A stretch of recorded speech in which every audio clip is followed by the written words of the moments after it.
pro.urdu के मोअज़्ज़ज़ दोस्तों अस्सलाम वालेकुम। नाज़रीन ग्रामी, सितंबर 2005 को वाघा बॉर्डर पर भारतीय हुकाम ने कैदियों का एक ग्रुप पाकिस्तानी हुकाम के हवाले किया। उस ग्रुप में मुख्तलिफ किस्म के कैदी थे और कैदियों के उस ग्रुप में तकरीबन 65 साल एक ऐसा पाकिस्तानी भी शामिल था जिसके जिस्म पर हड्डियों और उन हड्डियों के साथ चमटी हुई खाल पर गोश्त नाम की कोई चीज न थी। सर के बिखरे हुए बेतरतीब बाल जिन्हें देखकर महसूस होता था कि तवील अरसे तक इन बालों ने तेल या कंघी की शक्ल तक नहीं देखी। लेकिन दुख की बात तो यह है कि पाकिस्तान में दाखिल होने वाले इस कैदी की जुबान भी कटी हुई थी। इन तमाम मसाइब के बावजूद रिहाई पाने वाले उस कैदी की आंखों में एक अजीब सी चमक थी।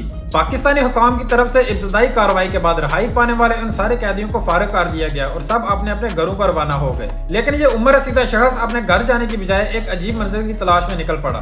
कांपते हुए हाथों से वो टूटे हुए अल्फाज में कागज पर लिखकर अपनी मंजिल का पता पूछता रहा और हर कोई उसे एक गरीब साइल समझकर उसकी रहनुमाई करता रहा। और यूं ये उम्र रसीदा लाचार शख्स पाक आर्मी के आजाद कश्मीर रेजिमेंट तक पहुंच गया। दोस्तों, वीडियो की तफसील जानने से पहले आपसे गुजारिश है कि चैनल को सब्सक्राइब और वीडियो को लाइक करके कमेंट बॉक्स में अपना फीडबैक जरूर दें। नाज़रीन ग्रामी, आजाद कश्मीर रेजिमेंट पहुंचते ही उसने एक अजीब दावा किया जिसके बाद उसे कोर कमांडर के सामने पेश कर दिया गया। कमांडर के सामने पेश होते ही उस बूढ़े और इंतहाई कमजोर शख्स में न जाने कहां से इतनी ताकत आ गई कि उसने एक नौजवान फौजी की तरह कमांडर को सल्यूट किया। वहां पड़े कागज के एक टुकड़े पर टूटे हुए अल्फाज में लिखा, सिपाही मकबूल हुसैन, आर्मी नंबर 335139 अपनी ड्यूटी पर आ गया है और अपने कमांडर के हुक्म का मुंतजिर है। कमांडर को कटी हुई जुबान के इस लागर और कमजोर शख्स के दावे ने चकरा कर रख दिया। कमांडर कभी तहरीर को देखता और कभी उस बूढ़े शख्स को जिसने अभी कुछ देर पहले एक नौजवान फौजी की तरह भरपूर सल्यूट किया था। कमांडर के हुक्म पर कैदी के लिखे हुए नाम और नंबर की मदद से फौजी रिकॉर्ड की पुरानी फाइलों की गर्द जाड़ी गई तो उसके रिश्तेदारों को ढूंढ निकाला, जिसके बाद एक दिल दहला देने वाली दास्तान सामने आई।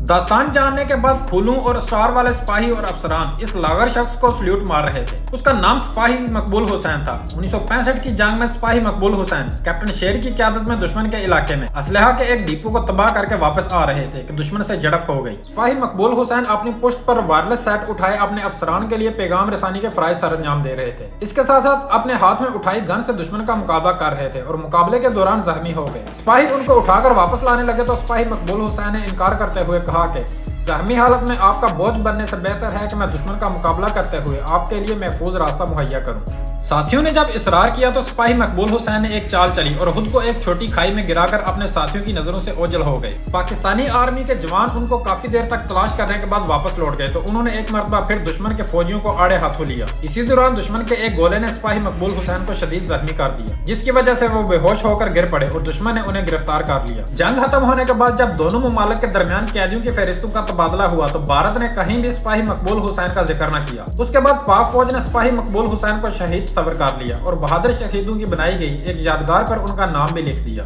दूसरी तरफ भारतीय फौज उस खूबसूरत और कड़ियल जिस्म के मालिक सिपाही मकबूल हुसैन की जुबान खुलवाने के लिए उन पर मजालम के पहाड़ तोड़ती रही। दुश्मन लाख मजालम के बावजूद उनसे कुछ उगलवा न सका। सिपाही मकबूल हुसैन की बहादुरी और साबित कदमी ने भारतीय फौजी अफसरान को पागल कर दिया। जब उन्होंने देखा कि वो कोई राज नहीं बताते तो अपनी तस्कीन के लिए मकबूल हुसैन को तशद्दुद का निशाना बनाकर कहते, कहो कि पाकिस्तान मुर्दाबाद। सिपाही मकबूल हुसैन अपनी पूरी तवानाई इकट्ठी करके नारा लगाते, पाकिस्तान जिंदाबाद। यह फलक शगाफ नारा भारतीय फौजियों को झंझला कर रख देता था। सिपाही मकबूल हुसैन की जुबान से निकले हुए ये अल्फाज दुश्मन के जहनों पर हथौड़ों की तरह लगते। जब भारतीय फौज से कुछ न बन पाया तो आहर उन्होंने बदला लेने का फैसला किया और सिपाही मकबूल हुसैन की जुबान काट दी, जिसके बाद उन्हें एक पिंजरानुमा कोठड़ी में कैद कर दिया गया जहां वो ना बैठ सकते थे और ना ही लेट सकते थे। सिपाही मकबूल हुसैन ने 1965 से लेकर 2005 तक अपनी जिंदगी के बेहतरीन 40 साल इस कोठड़ी में गुजार दिए। अब वो कटी जुबान से पाकिस्तान जिंदाबाद का नारा तो नहीं लगा सकते थे, लेकिन वो इस कोठड़ी की दीवार के एक हिस्से को साफ करते और अपने जिस्म से रसते हुए खून की मदद से वहां पाकिस्तान जिंदाबाद लिख देते। सिपाही मकबूल हुसैन ने अपनी जिंदगी के बेहतरीन दिन अपने वतन की याद में गुजार दिए। पाक फौज के साथ श्रीनगर ऑपरेशन में खिदमत बजा लाने और दुश्मन के तशद्दुद के बावजूद अपने मुल्क की नामूस पर हरफ तक न आने दिया। सिपाही मकबूल हुसैन की इन्हीं खिदमात के इतराफ में उन्हें सितारा जुर्रत से नवाजा गया।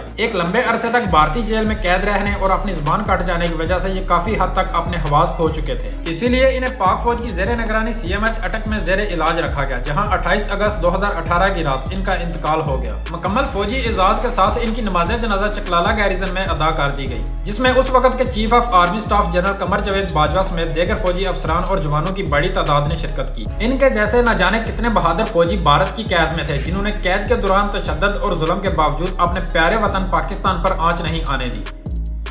नाज़रीन ग्रामी, आज की वीडियो में इतना ही। मिलते हैं अगली वीडियो में, तब तक अल्लाह हाफिज।